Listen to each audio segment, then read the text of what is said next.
When a 12-year-old boy named Eli got fired for helping a famous movie star, he thought it was the worst day of his life. He had no idea that the very next morning, a mysterious envelope would arrive at his front door, one that would reveal a secret his family had kept buried for over 40 years. By the end of this story, you'll find out exactly what was inside that letter, and why it changed everything for Eli and his family forever. But to understand how it all started, we have to go back to a rainy Tuesday afternoon at a small diner on Maple Street, where Eli was just trying to do his job. Eli Marsh was 12 years old when he lost his job for doing the right thing. It happened on a rainy Tuesday at Lucky's Diner, the small restaurant on Maple Street where Eli worked after school. He wasn't a waiter, he wasn't a cook, he was the busboy, the kid who cleared plates, wiped tables, and refilled water glasses. It wasn't a glamorous job, but it helped his mom pay the bills, and Eli was proud of it. That morning, a man walked into Lucky's Diner, wearing a baseball cap pulled low and a jacket with the collar turned up. He sat alone in the corner booth, the one nobody liked because the heater above it rattled. Nobody recognized him. Nobody except Eli. Eli's eyes went wide. He knew that face. He'd seen it on movie posters, on TV, on the cover of a magazine his mom kept by the couch. The man in the corner booth was Jack Sterling, one of the most famous actors in the world. Eli didn't say anything. He didn't ask for a picture. He didn't tell anyone. He just noticed something the waiters hadn't. Jack Sterling's hands were shaking. Badly. He kept trying to pick up his coffee cup and putting it back down without drinking it. "Sir, are you okay?" Eli asked quietly, setting down a fresh napkin. Jack Sterling looked up, surprised that someone had actually looked at him. Not at his fame, just at him. "I haven't eaten today," he admitted. "Long flight. Forgot how hungry makes you shake." The diner's only rule for busboys was simple. Clear tables, don't take orders, don't talk to customers more than hello, and have a nice day. But Eli saw a man who looked pale and unsteady, and he didn't think about the rule. He thought about his grandfather, who used to shake the same way before meals, when his blood sugar dropped too low. So Eli walked straight to the kitchen, grabbed a stack of pancakes that had just come up for another table, and brought them to Jack Sterling himself. "Eat this," Eli said.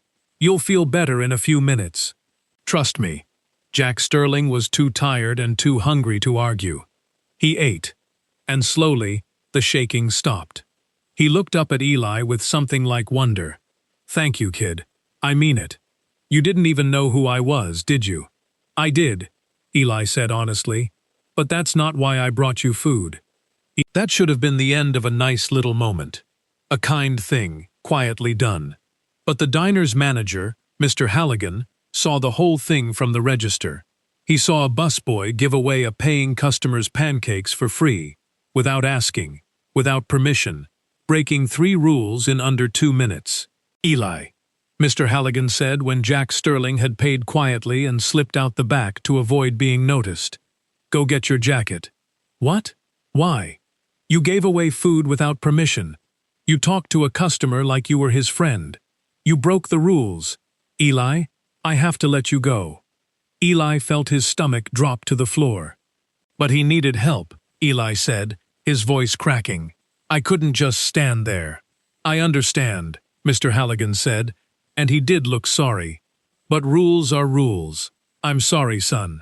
Eli untied his apron with shaking hands of his own now, walked past the corner booth where the heater still rattled, and stepped out into the rain. He had no way of knowing that this would not be the worst part of his week, and he had absolutely no idea that tomorrow morning an envelope would arrive at his front door that would change everything. Though even Eli wouldn't understand why until the very last page of this story. To understand why losing that job hurt so much, you have to understand who Eli Marsh really was. Eli lived in a small yellow house at the end of Birchwood Lane, with his mother, Carol Marsh, and his little sister Maya, who was 7 and missing her 2 front teeth. Their dad wasn't in the picture. He had left 3 years ago, and nobody in the house liked to talk about it much. So it had just been the three of them ever since, doing their best. Carol worked 2 jobs. During the day, she cleaned offices downtown. At night, 3 times a week, she worked the register at a gas station. She was tired all the time, but she never complained in front of the kids. She'd just rub her eyes, smile, and say, "We're okay. We're always okay." Eli noticed things, though.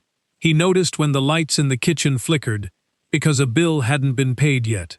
He noticed when his mom skipped dinner and said she wasn't hungry, even though Eli could hear her stomach growling from across the table. He noticed the stack of envelopes on the counter that said things like "Final Notice" in red letters. That's why, 6 months ago, Eli had begged Mr. Halligan for a job at Lucky's Diner, even though he was young for it. He'd lied a little about his age. He'd promised he'd work hard, show up early, and never complain. And he'd kept every one of those promises. Every Friday, Eli brought home an envelope of cash from his tips and handed it straight to his mother. He never spent a single dollar on himself. Not on the new sneakers his friends had. Not on the video game he wanted for his birthday. Every dollar went into the family jar on top of the refrigerator, the one with a faded sticker on it that said, "Rainy Day Fund."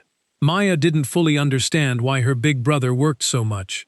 She just knew that Eli was the one who walked her to school, the one who let her win at checkers even when he could have beaten her easily, and the one who always saved her the last bite of his dessert without being asked. "You're like a superhero," Maya told him once, completely serious. "Except instead of a cape, you wear an apron." Eli had laughed at that, but secretly, it had made him feel proud. He liked being the helper. He liked being someone his family could count on. That job, the one he'd just lost, wasn't just a job to Eli.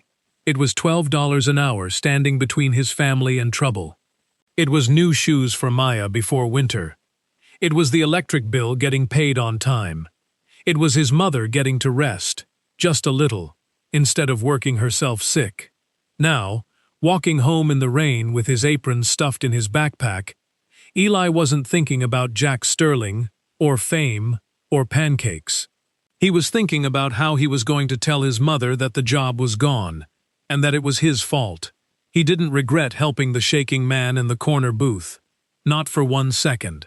If he saw the same thing happen again tomorrow, he knew he'd do exactly the same thing. But he also couldn't stop the heavy, sick feeling in his chest. Because Eli Marsh had just lost the one thing that made him feel like he was holding his family together. And he had no idea that somewhere across town, a decision was already being made. One that had nothing to do with pancakes, and everything to do with a secret his family had kept for years. Let's go back a few minutes, to the corner booth with the rattling heater, and see the moment from a different point of view. Jack Sterling had not planned on stopping at Lucky's Diner. He hadn't planned on stopping anywhere, really. He was supposed to be resting in a hotel room 20 minutes away, getting ready for a long day of filming a movie nearby. But Jack Sterling hadn't been resting much lately. Not in hotel rooms, not anywhere. The truth was, Jack Sterling was exhausted in a way that had nothing to do with sleep. He was one of the most famous actors in the country. Strangers knew his face. Magazines wrote stories about his life, true and untrue. He had more money than he could ever spend.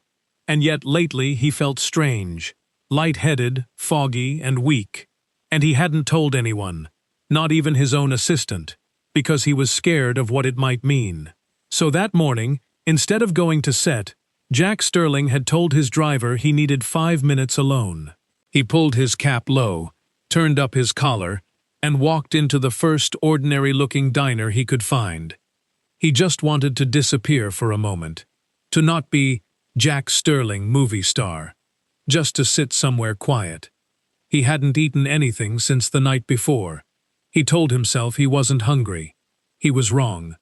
When the shaking started in his hands, panic crept in. He thought about all the headlines that could come from a famous actor passing out in a small-town diner. He thought about cameras. He thought about being seen as weak. And then a kid in an apron asked if he was okay. Not, "Are you Jack Sterling?" Not, "Can I get a picture?"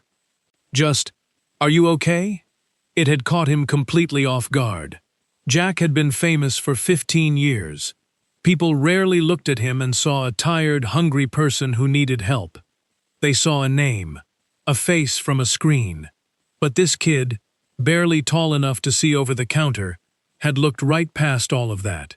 When Eli brought him the pancakes without asking permission, Jack almost laughed. It was such a small thing, such a simple thing. But it had been a long time since anyone had taken care of him without wanting something in return. An autograph, a photo, a favor. As Jack ate, the shaking slowly stopped, and his head cleared. He watched the boy go back to clearing tables, humming quietly to himself, not looking over even once to see if Jack was watching him, not waiting for a thank you or a tip. That's when Jack Sterling noticed something else. The boy's shoes were falling apart at the toe. His jacket was a size too small, the sleeves riding up past his wrists. And yet he moved through that diner like he owned it. Fast, careful, kind to every single customer, even the grumpy ones. Jack didn't know the boy's name yet. He didn't know about Carol, working 2 jobs. He didn't know about Maya and her missing teeth, or the jar on the refrigerator labeled Rainy Day Fund. He didn't know any of it. But Jack Sterling had grown up poor himself, a long time ago, before the movies and the magazines and the money. He recognized that look in a kid's eyes, the look of someone who worked hard because someone else needed him to. As Jack paid for his pancakes in cash and slipped out the back door before anyone else could recognize him, he glanced once more at the busboy clearing the corner booth. "What's your name, kid?" Jack asked quietly. "Eli," the boy said. "Eli Marsh." Jack nodded slowly, like he was filing the name away somewhere important. "Thank you, Eli Marsh," he said. "You have no idea what you just did for me." He had no way of knowing, walking out into the rain, that less than 2 minutes later, that same kind boy would lose his job because of him. And Eli had no way of knowing that Jack Sterling would not forget his name. Not that day, not the next, and not for a long time after that.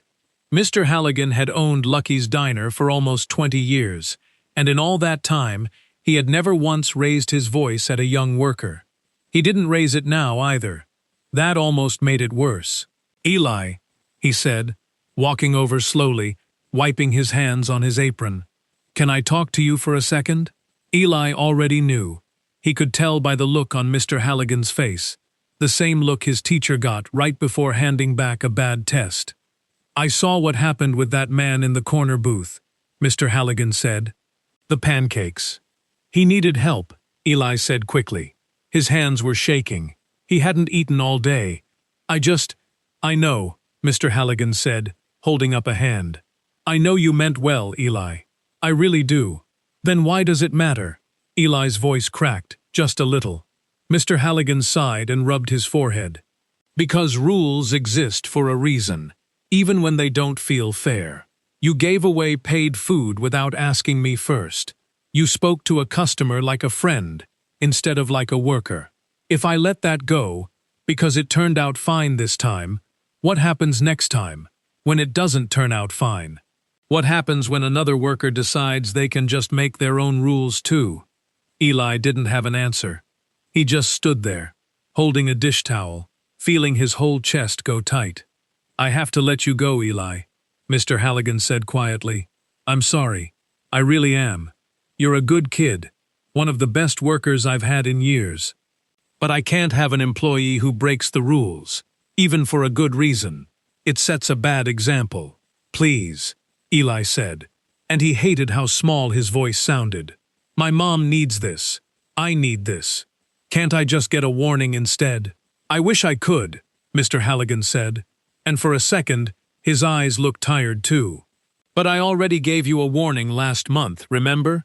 When you let that elderly couple skip the line because the man was having trouble standing." Eli remembered. He hadn't thought of it as breaking a rule. He'd just thought of it as the right thing to do. "I need workers who follow the rules I give them," Mr. Halligan said. "Even when it's hard. I'm sorry, son. Go get your things." Eli untied his apron, his fingers fumbling with the knot because his hands had started shaking too. Not from hunger, like Jack Sterling's had, but from something heavier. Embarrassment, fear, the cold, sinking feeling of letting his family down. He grabbed his backpack from the small closet in the back, folded his apron neatly even though he didn't have to, and set it on the shelf where it belonged. "You did the right thing helping that man," Mr. Halligan said, as Eli walked toward the door. "I want you to know that. I just can't keep you on after this." Eli nodded, because he couldn't trust his voice not to break completely if he tried to speak. He pushed open the diner door, and the cold, wet air hit his face.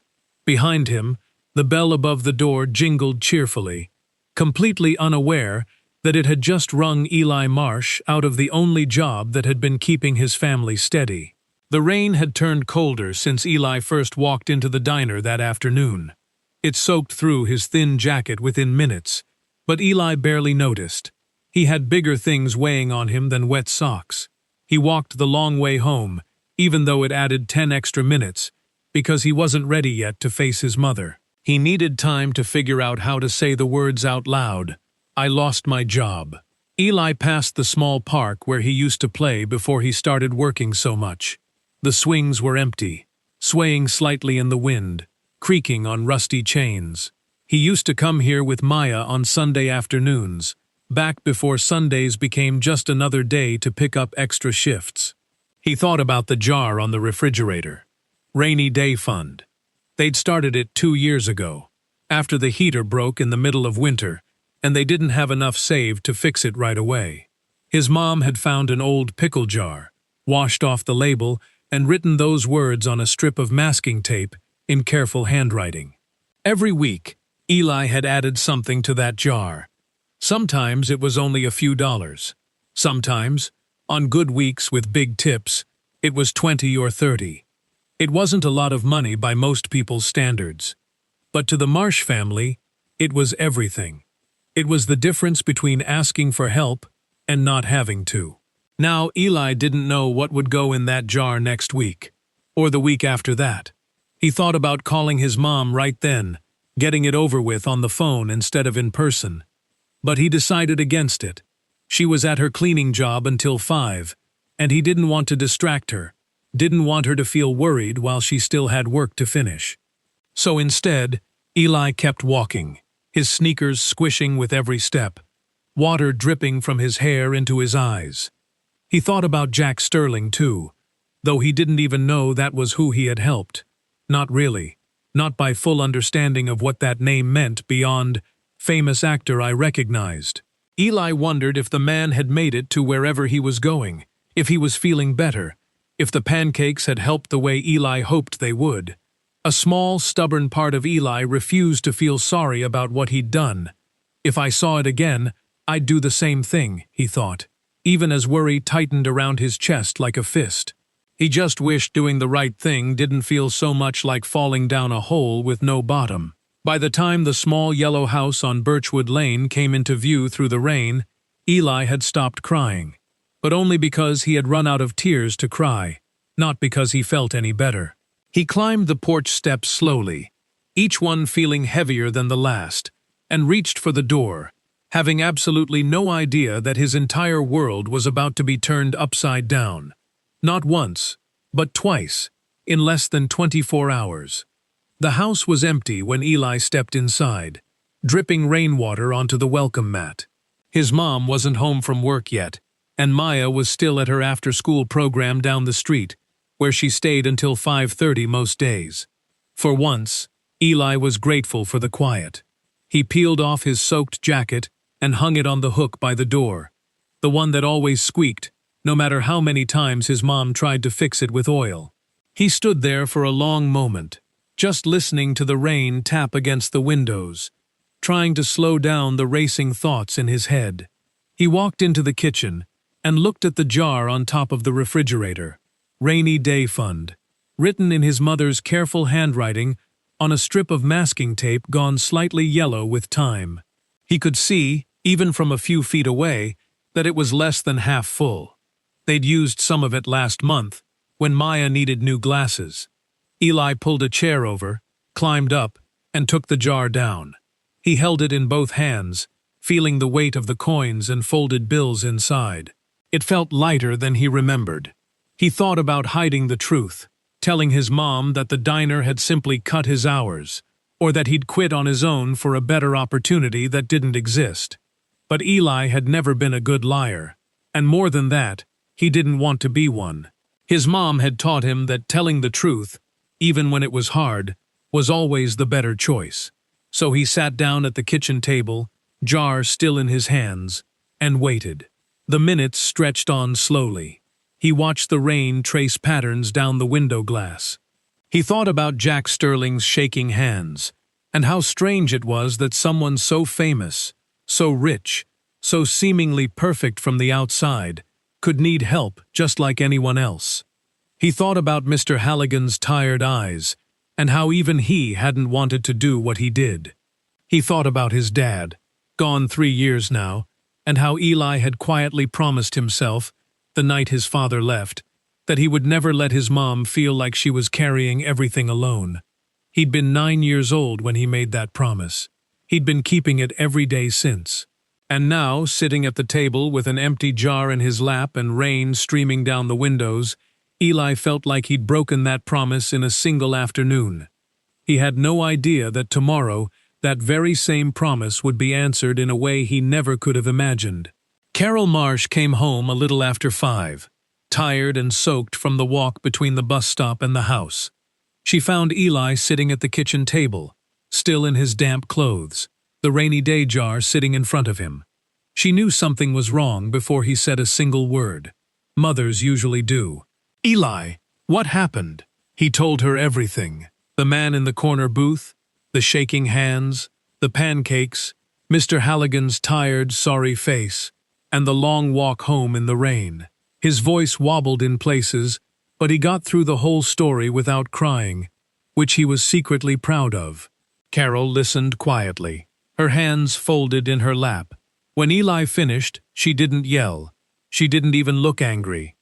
She reached across the table and squeezed his hand. "You helped someone who needed it," she said softly. "I am not mad at you for that. Not even a little bit." "But the money," Eli started. "We'll figure out the money," Carol said, with more confidence in her voice than Eli suspected she actually felt. "We always do." Maya came home a little later, cheeks pink from the cold, and immediately noticed something heavy in the air. She didn't ask questions, though. She just climbed into Eli's lap at the table and rested her head against his shoulder, the way she used to do when she was smaller. "You're still my superhero," she whispered to him, even without the apron. That night, dinner was simple. Just eggs and toast, since nobody felt much like cooking. The three of them ate together at the small kitchen table, the rain still drumming steadily on the roof above them. Around 7:30, just as Carol was helping Maya with her homework at the table, there was a knock at the front door. It wasn't a normal knock. It was firm, careful, almost formal. 3 even taps, paused, then one more. "Were you expecting someone?" Carol asked, glancing at Eli. "No," Eli said, frowning. "Maybe it's someone selling something." Carol got up and walked to the door, smoothing her hair self-consciously, even though there was no real reason to. She opened it carefully, the chain still latched, peering through the small gap. Standing on the porch, dripping wet despite holding an umbrella, was a man in a dark gray suit, holding a leather folder under one arm. He looked out of place on Birchwood Lane, too polished, too neat, like he belonged somewhere far more important than this small street of yellow and blue houses. "Good evening," the man said politely. "I apologize for the late hour. My name is Mr. Whitfield.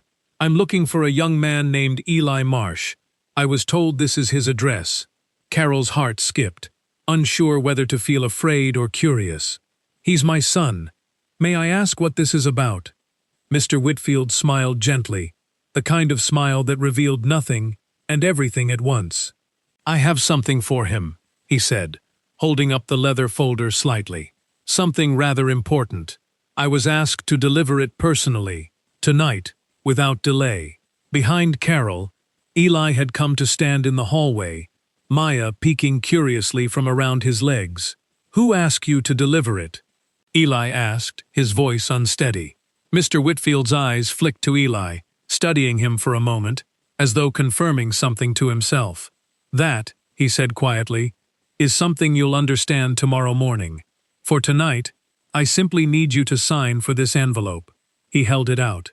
The Marsh family had absolutely no idea, standing in that doorway with rain pouring down behind Mr. Whitfield's shoulders, that the small white envelope in his hands held words that would change the rest of their lives. Though even Eli would have to wait until morning, and the very end of this story, to find out exactly how. Eli's hands trembled as he signed his name on the small clipboard Mr. Whitfield held out to him. The pen felt strange and heavy, like it understood the weight of the moment, even if Eli didn't fully understand it himself.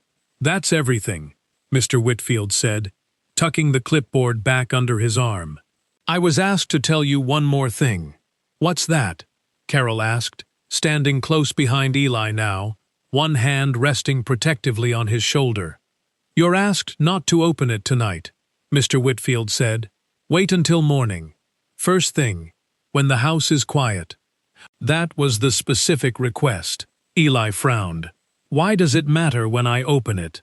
Mr. Whitfield's expression softened, just slightly. "Some news," he said carefully, "deserves a clear, rested mind. Trust me on this, Eli Marsh. Some things are better understood in the morning light."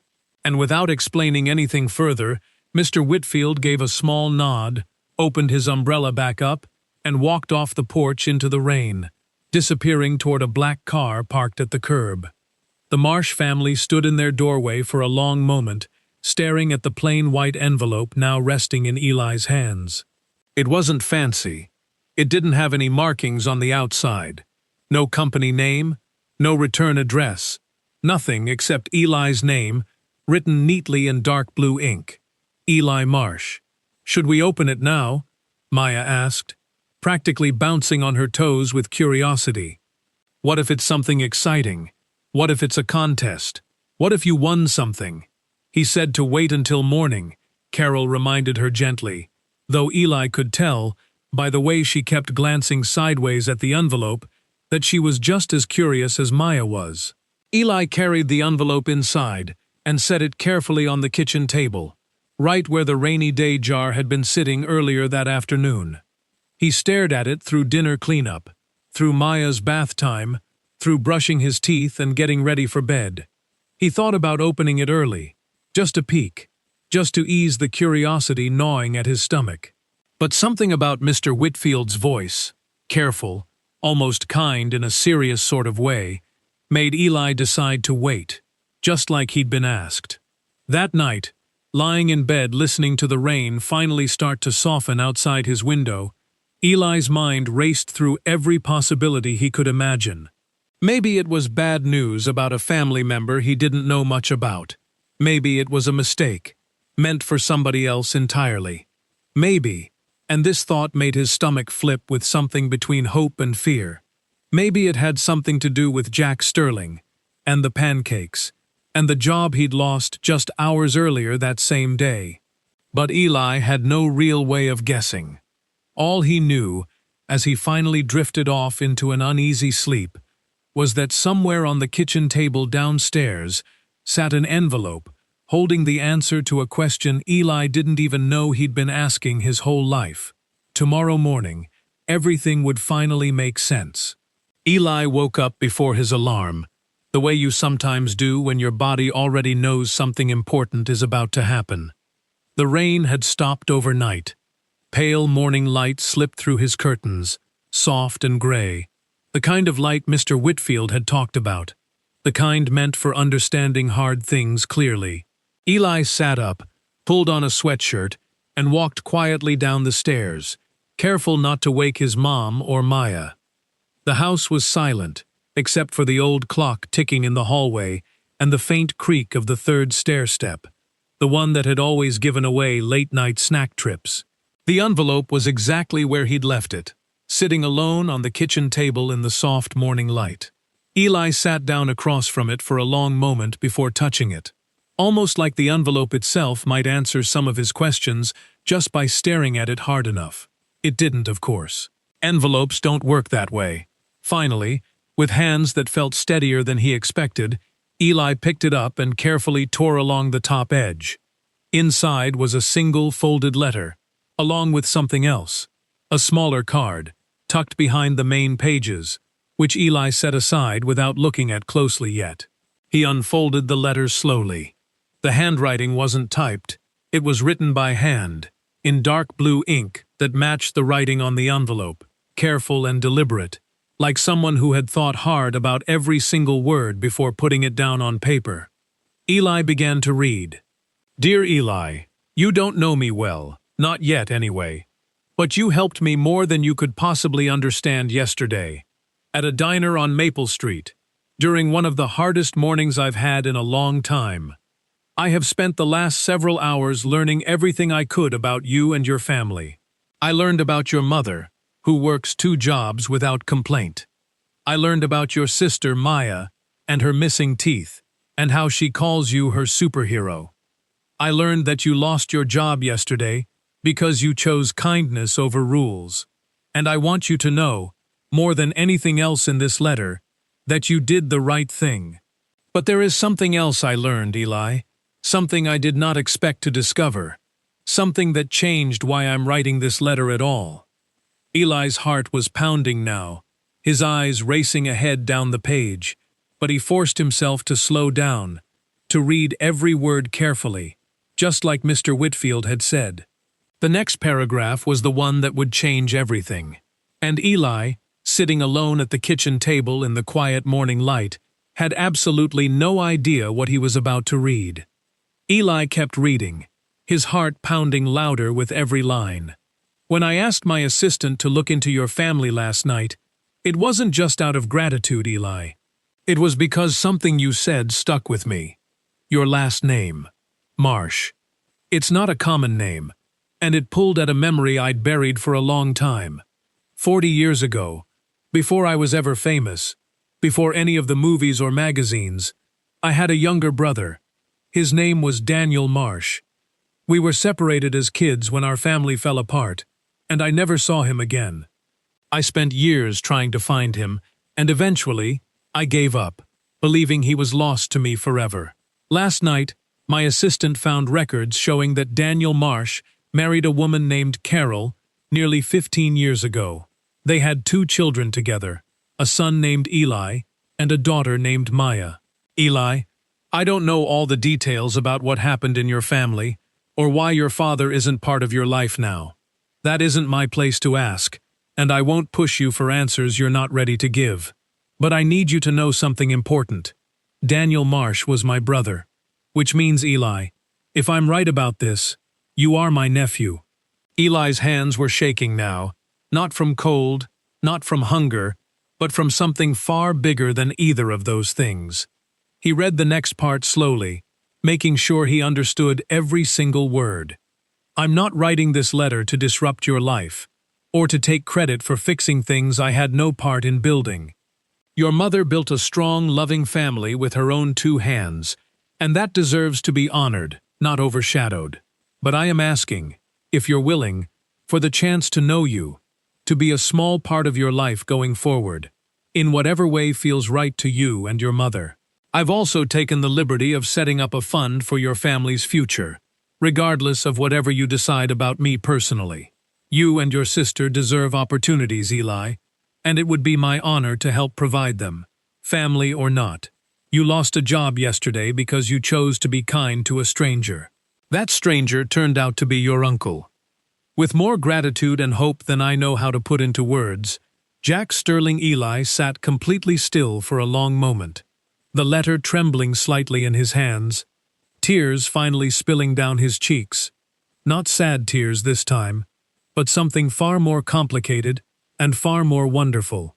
He picked up the small card tucked behind the letter. It was a photograph, old and slightly faded, of 2 boys standing in front of a small house, arms slung around each other's shoulders, grinning at the camera. On the back, in the same careful handwriting, were 4 simple words. Your father and me, 1986. Upstairs, Eli heard his mother's footsteps, slow and sleepy, beginning to cross the floor toward the stairs. He folded the letter gently, pressed it against his chest, and smiled through his tears. He couldn't wait to tell her everything. Eli's story reminds us that one small act of kindness can change a whole family's life forever. If this story touched your heart, let us know in the comments where you're watching from today. And if you believe kindness should always win, give this video a like, subscribe to our channel, and click on the video on your screen right now to watch another story just like this one. Thanks for watching, and we'll see you in the next story.